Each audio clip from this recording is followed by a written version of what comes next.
নদী নদী। যাক, তুমি মত দিয়েছো তাহলে, ওরা কিন্তু যাচ্ছে এবার। একবার তো বললাম, আর কতবার আমার মুখ দিয়ে বার করবে?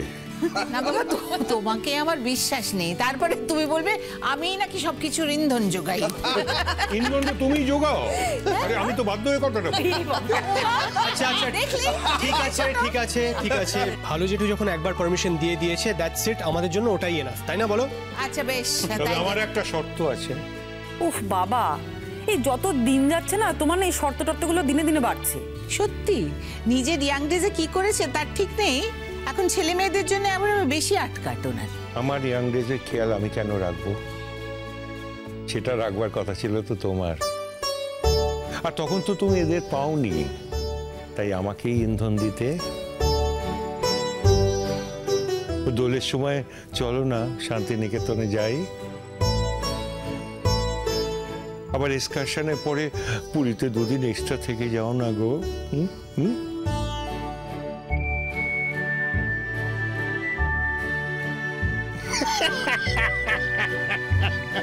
কি একদম বাজে কথা বলবে না তো, ভীষণ বাজে কথা বলছো। দেখছিস ছোট, এই সব কিন্তু প্রত্যেকটা কিন্তু বাজে কথা বলছে একদম। আরে ঠিক, আমি যা দেখছি আমাদের সবার মধ্যে কিন্তু ভালো জেঠুই সব থেকে অনেস্ট, বুঝলে? কারণ এই দেখো, ভালো জেঠু যে নিজের ইয়াং কালে কি করেছে বা কি করেনি সবটাই কিন্তু খুব খোলসা করে বলছে, কিচ্ছু কিন্তু লুকোনোর চেষ্টা করছে না। তা তুমি এত লজ্জা পাচ্ছ কেন শুনি?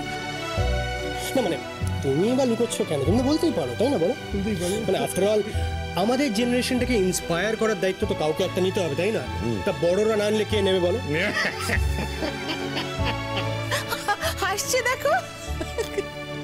শোন শোন তাতার, আমি বলছি তোদের বাড়িতে কিসের রেস্ট্রিকশন রে? তোদের বাড়িতে কোনো রেস্ট্রিকশনই নেই। আমার বাপের বাড়িতে যা রেস্ট্রিকশন ছিল না, কোথাও যেতে দেবে না, কলেজ এক্সকারশন কোথাও আমার যাওয়ার কোনো পারমিশনই ছিল না। ওই একবার শুধু ওই যে তোমার জেঠু জিজ্ঞেস করে দেখো, একবার কারসাজি করে নানান উল্টোপাল্টা কথা বলে আমাকে বার করে এনেছিল, জিজ্ঞেস কর। হ্যাঁ, এই যে শোনো ভালো জেঠু, তুমি ঠিক কি কি করেছো বলো তো? না মানে এগুলো তো আমাদের একটু বলতে হবে, তাই না? মানে তুমি কি কি কাণ্ড ঘটিয়েছো? কেন বলবো? তুই তো বিবাহিত। মানে না না, এখানে যারা উপস্থিত আছে তারা তো বিয়ে শাদী করে ঘোর সংসার করছে। বিয়ের আগে কি কারসাজি করেছি সেটা তো জানার তাদের কোনো দরকার নেই। তা কাদের দরকার আছে? না, এখানে পিকলু থাকলে তাকে গাইড করতে পারতাম। আরে তাই তো, পিকলুটা কোথায় গেল? তাকে দেখছি না তো। এই সত্যি পিকলুদাকে তো অনেকক্ষণ ধরে দেখতে পাচ্ছি না,